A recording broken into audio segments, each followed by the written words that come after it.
AP News in brief at 6:04 a.m. Eastern Daylight Saving Time. Trump criticized for not leading effort to secure elections. Washington, AP, as alarms blare about Russian interference in U.S. elections. The Trump administration is facing criticism that it has no clear national strategy to protect the country during the upcoming midterms and beyond. Both Republicans and Democrats have criticized the administration's response as fragmented, without enough coordination across federal agencies. And with the midterms just 3 months away, critics are calling on President Donald Trump to take a stronger stand on an issue critical to American democracy. There's clearly not enough leadership from the top. This is a moment to move, said Maryland Senator Chris Van Hollen, head of the Democratic Senatorial Campaign Committee. I don't think they're doing nearly enough. Various government agencies have been at work to ensure safe voting. The FBI has set up a foreign influence task force and intelligence agencies are collecting information on Russian aggression. But Trump himself rarely talks about the issue. And in the nearly 2 years since Russians were found to have hacked into U.S. election systems and manipulated social media to influence public opinion, the White House has held 2 meetings on election security. All survive crash of Mexican jetliner. Some walk from wreck. Mexico City, AP. An Aeromexico jetliner taking off in a blustery storm smashed down into a nearby field but skidded to a stop virtually intact, and all 103 people aboard were able to escape advancing flames before fire engulfed the aircraft. Passengers expressed gratitude to be alive, but many were extremely shaken after the crash Tuesday afternoon. It was really ugly, said Lorenzo Nunez, a passenger from Chicago who fled the plane with his 2 sons and wife. It burned in a question of seconds, he told reporters, snapping his fingers for emphasis. Survivors said the Embraer 190 plane burst into flames right after it hit the ground. We felt the flames coming quickly. There was a lot of smoke, Jacqueline Flores told the newspaper El Sol. Zimbabwe's ruling party wins control of parliament. Harare, Zimbabwe, AP. Zimbabwe's ruling party has won a majority of seats in parliament, the Electoral Commission announced Wednesday, as the country braced for the first official results of the presidential election. The ruling ZANU-PF won 109 seats while the main opposition MDC party had 41 in the country's 210-seat House of Assembly. The commission said 2 seats were won by smaller parties and 58 seats had yet to be declared. The commission said it would announce the results of Zimbabwe's presidential race, pitting President Emmerson Mnangagwa against opposition leader Nelson Chamisa, only after all the votes have come in from across the country. Western and other election observers were set to give their first public assessments of the election and whether it was free and fair. The opposition alleges the elections have irregularities, saying voting results were not posted outside 1/5 of polling stations as required by law. Judge blocks release of blueprints for 3D printed guns. Seattle, AP. A federal judge on Tuesday stopped the release of blueprints to make untraceable and undetectable 3D printed plastic guns as President Donald Trump questioned whether his administration should have agreed to allow the plans to be posted online. The company behind the plans, Austin, Texas-based Defense Distributed, had reached a settlement with the federal government in June allowing it to make the plans for the guns available for download on Wednesday. The restraining order from U.S. District Judge Robert Blasnick in Seattle puts that plan on hold for now. There is a possibility of irreparable harm because of the way these guns can be made, he said. Washington State Attorney General Bob Ferguson called the ruling a complete, total victory. We were asking for a nationwide temporary restraining order putting a halt to this outrageous decision by the federal government to allow these 3D downloadable guns to be available around our country and around the world. He granted that relief, Ferguson said at a news conference after the hearing.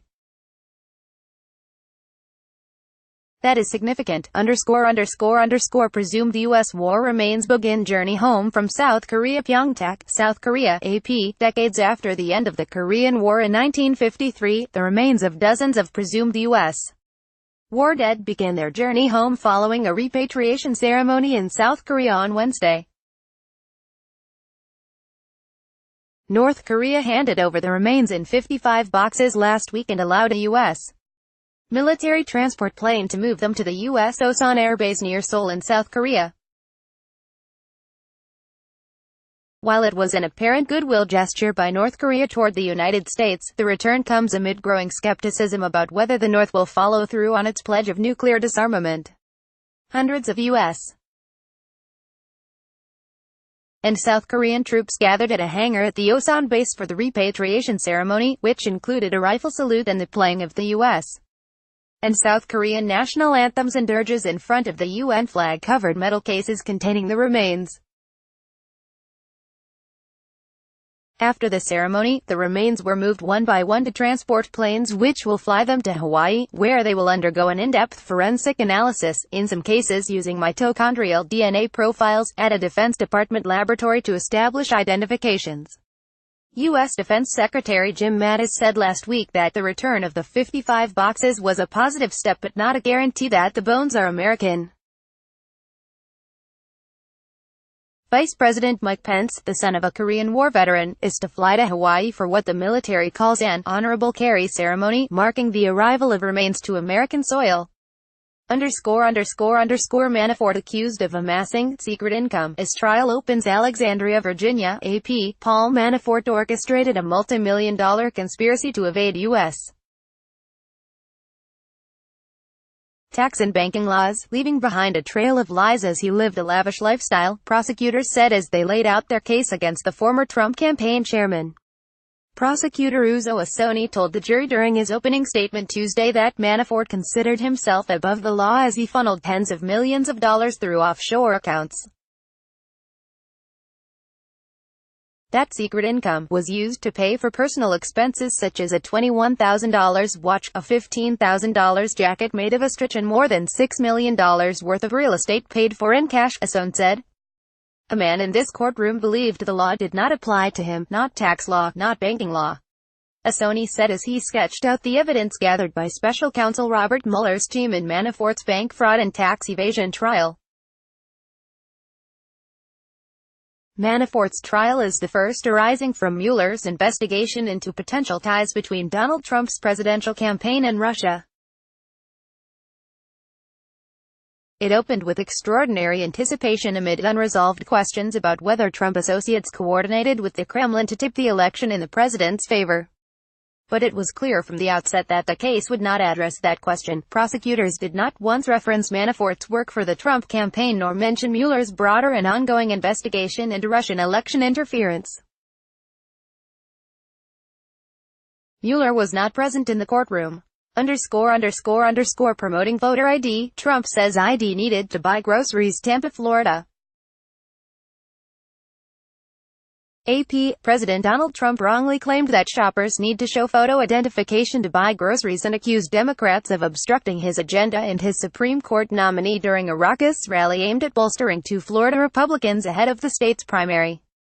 Trump, addressing thousands of supporters Tuesday night in one of the nation's top electoral battlegrounds, also mounted a rigorous defense of his trade agenda, accusing China and others of having targeted our farmers. Not good, not nice, he told the crowd as tensions with China continued to escalate, adding, "You know what our farmers are saying.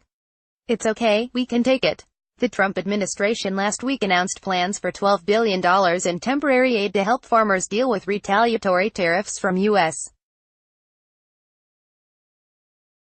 trading partners in response to Trump's policies. The freewheeling rally lasted more than an hour and included numerous attacks on the media, as well as one glaring false claim. Trump was railing against the idea of non-citizens voting and advocating stricter voting laws when he claimed that IDs are required for everything else, including shopping. "If you go out and you want to buy groceries, you need a picture on a card, you need ID," he said at the event at the Florida State Fairgrounds in Tampa. "You go out and you want to buy anything, you need ID and you need your picture." Argentine doctors protest legal abortion ahead of key vote. Buenos Aires, Argentina. AP. A campaign to expand legal abortions in the homeland of Pope Francis is bitterly dividing Argentines, and increasingly even the profession that would be asked to carry them out. Hundreds of physicians have staged anti-abortion protests as an abortion rights bill moves toward a vote in the Senate next week. Some have demonstrated while carrying fetus-shaped dolls and waving signs saying, "I'm a doctor, not a murderer." At one recent protests, they laid white medical coats on the ground outside the presidential palace. While the Doctors for Life activist group claims about 1,000 members, only a small fraction of the country's physicians, its protests are feeding a debate in the profession as a whole about the move to legalize elective abortions in the first 14 weeks of pregnancy. Leaders of the prestigious Argentina Medical Society have endorsed the bill, which has already passed the lower house of Congress. They said it would help reduce deaths among the estimated 400,000 to 500,000 women who now receive clandestine abortions each year. But the equally august Academy of Medicine vehemently rejects the legislation. The Academy issued a statement that human life begins at conception and to destroy a human embryo means impeding the birth of a human being. Inflation, gas prices, tariffs squeeze consumers. The price of a can of Coca-Cola? Likely going up. Package of Pampers? That too. Plane tickets? They also may be more expensive. These items and more may cost more in the coming months as people start feeling the effects of higher fuel prices and raw material costs as well as a range of tariffs. Jeanette Hendricks said she has noticed higher prices on just about everything in the past 3 months or so. That's put a little pressure on the recently retired nurse in Washington. So she goes shopping less often, makes things stretch, and she always shops for things on sale. She said she has also considered going back to work to have more cushion in the budget. The economy is doing great, so why is everyone doing so poorly? She asked. The Consumer Price Index, the government's primary measure of inflation, rose 2.9% in June from a year earlier, the fastest increase in 6 years. Starbucks had said in June that it had raised the price of a regular drip coffee, and McDonald's said it raised prices when it reported its latest sales figures. "I cut back on a lot of things," said Ada Caro of New York, sitting outside a Target in Lower Manhattan. "I just buy the necessities, royal regalia including jewels stolen from Swedish Cathedral Copenhagen, Denmark, AP. Police used helicopters to chase thieves who stole priceless treasures from the Swedish royal regalia displayed in a cathedral over the weekend, including a jeweled crown, but the bandits escaped by motorboat and remain at large.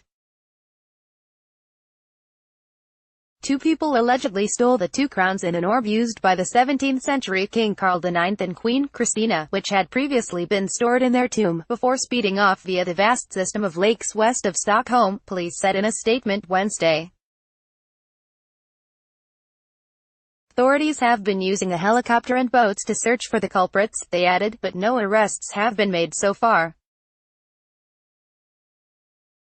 They asked the public for help, while Sweden's main news agency, TT, said an international inquiry for the artifacts would made an Interpol system. Maria Elior of the Swedish Policy's National Operations Department told TT that the items are impossible to sell. The artifacts are made of gold and enamel and encrusted with beads, crystals and pearls. Tuesday's theft took place at the Strängnäs Cathedral, 60 kilometers, 37 miles west of the capital. Copyright 2018 The Associated Press. All rights reserved. This material may not be published, broadcast, written or redistributed.